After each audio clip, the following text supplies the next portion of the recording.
प्रादेशिक समाचार के साथ मैं नूतन लकड़ा। पहले मुख्य समाचार। प्रधानमंत्री नरेंद्र मोदी ने कहा है कि वैश्विक कोविड महामारी के बावजूद देश में स्टार्टअप की वृद्धि होना गर्व की बात है। प्रधानमंत्री कल वर्चुअल माध्यम से पीएम केयर्स फंड जारी करेंगे, साथ ही देश भर के लाभार्थी बच्चों से भी बातचीत करेंगे। राज्य चुनाव आयोग द्वारा 23 जून को होने वाले मांडर विधानसभा उपचुनाव की अधिसूचना कल जारी की जाएगी और 2 महीनों से चल रहे आईपीएल क्रिकेट का फाइनल मैच अब से कुछ देर बाद गुजरात टाइटंस और राजस्थान रॉयल्स के बीच खेला जाएगा। और अब समाचार विस्तार से। प्रधानमंत्री नरेंद्र मोदी ने कहा है कि वैश्विक कोविड महामारी के बावजूद देश में स्टार्टअप की वृद्धि होना गर्व की बात है। आकाशवाणी से मन की बात कार्यक्रम में श्री मोदी ने कहा कि देश में यूनिकॉर्न की संख्या अब तक 100 से अधिक हो गई है। प्रधानमंत्री ने कहा कि देश में यूनिकॉर्न की औसत वार्षिक वृद्धि दर अमेरिका, ब्रिटेन और कई अन्य देशों से भी अधिक है। विशेषज्ञों का मानना है कि आने वाले वर्षों में यह संख्या तेजी से बढ़ेगी। एक यूनिकॉर्न यानी कम से कम 7,500 करोड़ रुपए का स्टार्टअप। इन यूनिकॉर्न्स का कुल वैल्यूएशन $330 बिलियन यानी 25 लाख करोड़ रुपयों से भी ज्यादा है।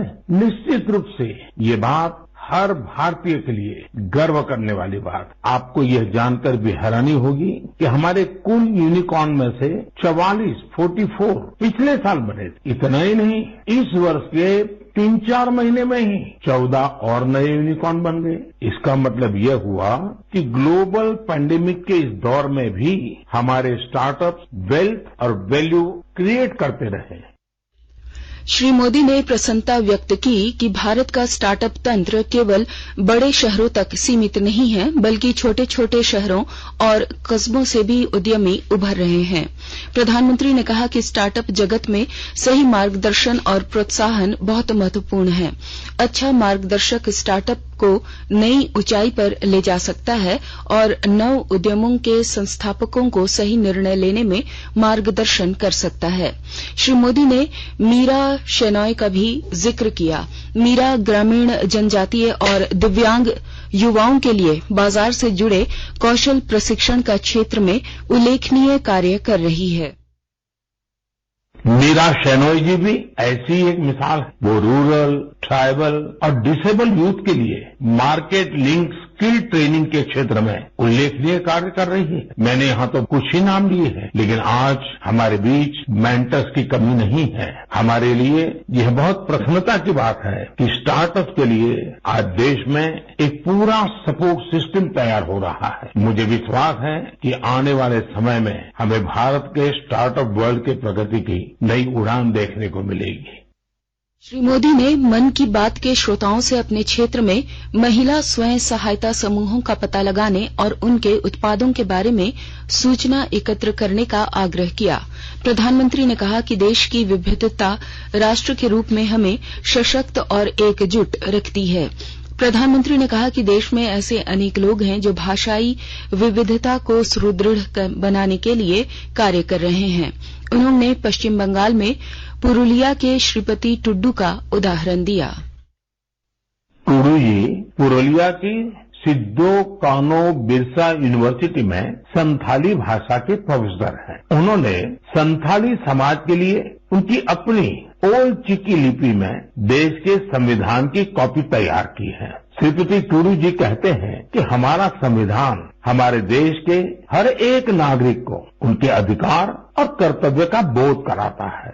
इसलिए प्रत्येक नागरिक को इससे परिचित होना जरूरी है। इसलिए उन्होंने संथाली समाज के लिए उनकी अपनी लिपि में संविधान की कॉपी तैयार करके भेंट सौगात के रूप में दी है। मैं श्रीपति जी की सोच और उनके प्रयासों की सराहना करता हूँ। ये एक भारत श्रेष्ठ भारत की भावना का जीवंत उदाहरण है।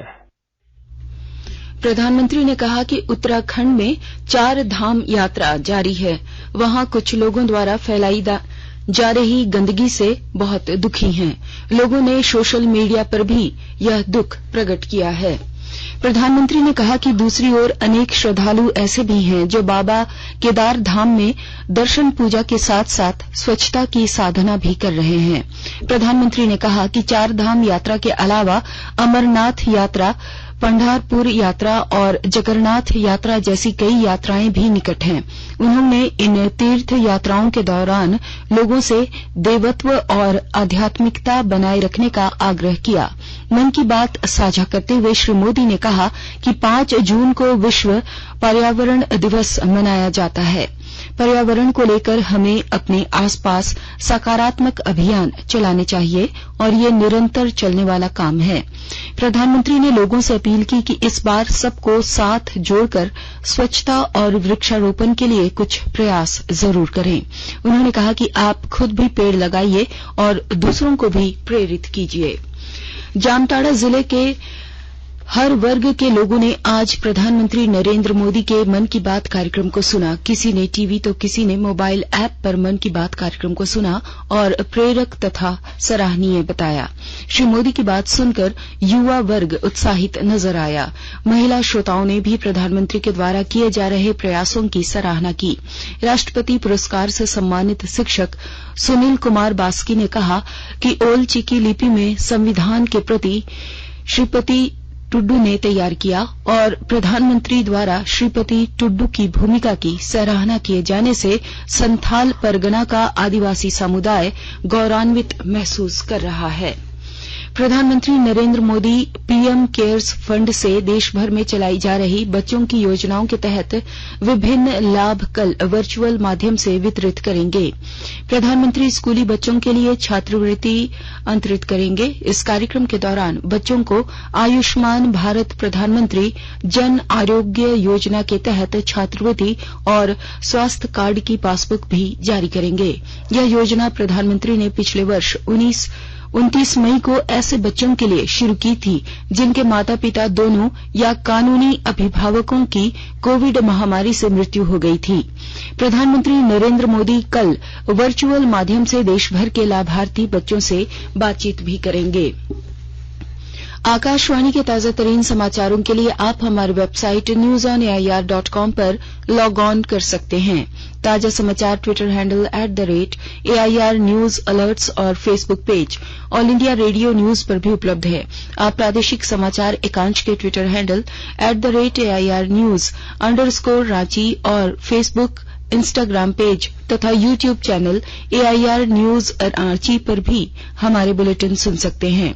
प्रादेशिक समाचार आप आकाशवाणी रांची से सुन रहे हैं और अब पेश है कोरोना से बचाव के कुछ संदेश।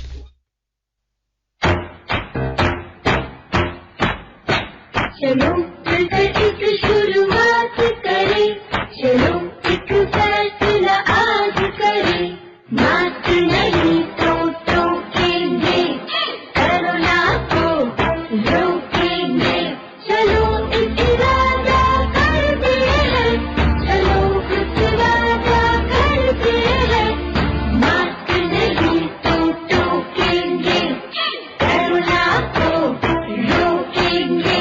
भारत सरकार द्वारा जनहित में जारी।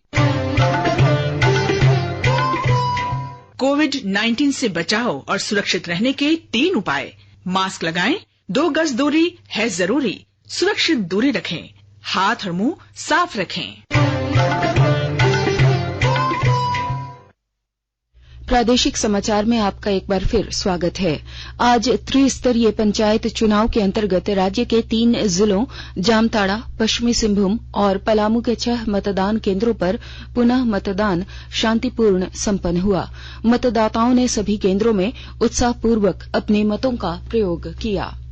राज्य चुनाव आयोग द्वारा 23 जून को होने वाले मांडर विधानसभा क्षेत्र के उपचुनाव की अधिसूचना कल जारी की।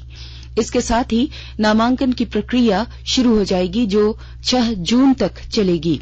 7 जून को नामांकन पत्रों की स्क्रूटनी होगी। 9 जून को नामांकन वापस लिया जा सकता है।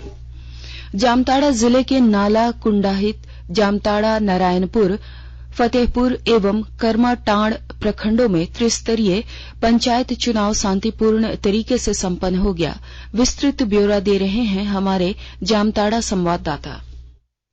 जामताड़ा जिले के नाला, कुंडहित, जामताड़ा, नारायणपुर, फतेहपुर एवं करमाटांड़ प्रखंडों में त्रिस्तरीय पंचायत चुनाव शांतिपूर्ण ढंग से संपन्न हो गया। गांव की सरकार गठन को लेकर मतदाताओं ने चढ़ बढ़ कर अपने मताधिकार का प्रयोग किया। जिले के नारायणपुर, करमाटांड़ एवं फतेहपुर प्रखंडों में 19 मई को संपन्न मतदान का परिणाम घोषित होने के बाद विजयी उम्मीदवारों को प्रमाण पत्र प्रदान किया गया, जबकि चतुर्थ चरण में जामताड़ा, नाला एवं कुंडहित प्रखंडों में 27 मई को संपन्न हुए मतदान के मतों की गिनती 31 मई को की जाएगी। वहीं राज्य निर्वाचन आयोग के निर्देश के आलोक में आज जामताड़ा प्रखंड के मतदान केंद्र संख्या 94 में पंचायत समिति सदस्य पद के लिए पुनर्मतदान कराया जा रहा है। चतुर्थ चरण में 78% मतदाताओं ने अपने मताधिकार का प्रयोग किया।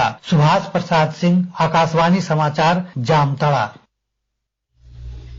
भाजपा अनुसूचित जनजाति मोर्चा के राष्ट्रीय अध्यक्ष एवं राज्यसभा सांसद समीर उरांव ने बताया कि 5 जून को भाजपा के राष्ट्रीय अध्यक्ष जगत प्रकाश नड्डा झारखंड का दौरे करेंगे।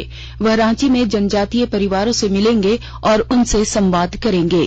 श्री उरांव जमशेदपुर के साकची में मीडिया से बात कर रहे थे। उन्होंने कहा कि पूरे झारखंड में 32 प्रकार की जनजातियां हैं। सब अपनी पारंपरिक वेशभूषा के साथ 5 जून को रांची पहुंचेंगे और अपनी कला एवं संस्कृति का प्रदर्शन करेंगे। इस अवसर पर एक जत्रा का आयोजन किया जाएगा, जिसमें राज्य भर से लोग शामिल होंगे। श्री उरांव ने बताया कि जत्रा में झारखंडी व्यंजनों के स्टॉल भी लगाए जाएंगे। राष्ट्रीय शिक्षक शिक्षा परिषद उच्च शिक्षा संस्थानों और शिक्षक शिक्षण संस्थानों के शिक्षा कार्यक्रमों की मान्यता की पूरी प्रक्रिया को प्रभावी बनाने के लिए एक ऑनलाइन पोर्टल की शुरुआत की है। यह पोर्टल हाल ही में शुरू किए गए 4 वर्षीय एकीकृत शिक्षक शिक्षा कार्यक्रम के लिए आवेदनों की प्रक्रिया के बारे में है। इस पोर्टल से राष्ट्रीय शिक्षक शिक्षा परिषद की कार्य प्रणाली में महत्वपूर्ण बदलाव आएगा। इसका उद्देश्य एक ऐसी मजबूत स्वचालित प्रक्रिया मुहैया कराना है जिससे जवाबदेही, पारदर्शिता और व्यापार में सुगमता लाई जा सके। सिमडेगा जिले में इन दिनों केंदुपत्ता संग्रहण का कार्य ग्रामीणों के द्वारा किया जा रहा है और ब्यौरा दे रहे हैं हमारे सिमडेगा संवाददाता। कृषि और वनोत्पाद आधारित सिमडेगा जिले में इन दिनों केंदू पत्ता संग्रहण का काम ग्रामीणों के लिए फायदेमंद साबित हो रहा है। यहाँ की केंदू पत्तियों की गुणवत्ता के कारण बीड़ी उद्योग में इनकी मांग अधिक है। केंदू पत्ता संग्रहण को लेकर जिले के मजदूरों के बीच लगभग 20 करोड़ रुपए के भुगतान का लक्ष्य तय किया गया है। वन विभाग जिले में अधिकतर केंदू पत्ता लॉट की नीलामी कर चुका है। इधर वन निगम ने इस वर्ष केंदू पत्ता संग्रहण की मजदूरी दर बढ़ा दी है। 52 पत्तियों के 100 बंडल की कीमत 125 रुपए से बढ़ाकर 155 रुपए कर दिए गए हैं। एक अनुमान के अनुसार केंदू पत्ता तोड़ने का काम कर रहे लोग रोजाना 300 से 500 रुपए तक की आय प्राप्त कर रहे हैं। केंदू पत्ता संग्रहण का काम 15 जून तक जारी रहेगा। मनोज कुमार सिन्हा, मनु, आकाशवाणी समाचार, सिमडेगा। लद्दाख में सड़क हादसे के शिकार हुए जवान संदीप कुमार पाल का पार्थिव शरीर आज हजारीबाग के खीरगांव गडेड़िया मोहल्ला स्थित पैतृक आवास लाया गया। आवास पर उनके अंतिम दर्शन के लिए लोगों की भीड़ उमड़ पड़ी।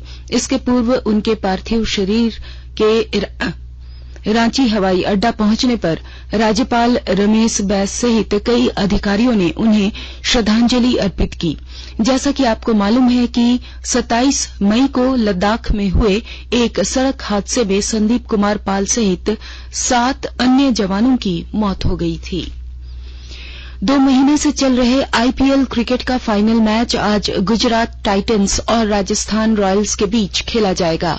फाइनल मैच अहमदाबाद के नरेंद्र मोदी स्टेडियम में अब से कुछ देर बाद शुरू होगा। इस बार आईपीएल में अब तक 73 मैच खेले जा चुके हैं। गुजरात टाइटंस ने पहले क्वालीफायर में राजस्थान रॉयल्स को हराकर फाइनल में जगह पक्की की है, जबकि राजस्थान रॉयल्स एलिमिनेटर मुकाबले में रॉयल चैलेंजर बैंगलोर को मात देकर फाइनल में पहुंचा है। और अब अंत में मुख्य समाचार एक बार फिर। प्रधानमंत्री नरेंद्र मोदी ने कहा है कि वैश्विक कोविड महामारी के बावजूद देश में स्टार्टअप की वृद्धि होना गर्व की बात है। प्रधानमंत्री कल वर्चुअल माध्यम से पीएम केयर्स फंड जारी करेंगे। साथ ही देश भर के लाभार्थी बच्चों से भी बातचीत करेंगे।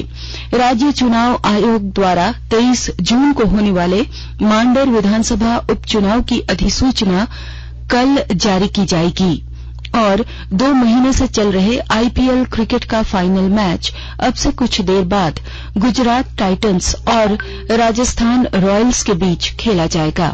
इसके साथ ही आकाशवाणी रांची से प्रादेशिक समाचार का ये बुलेटिन समाप्त हुआ। नमस्कार।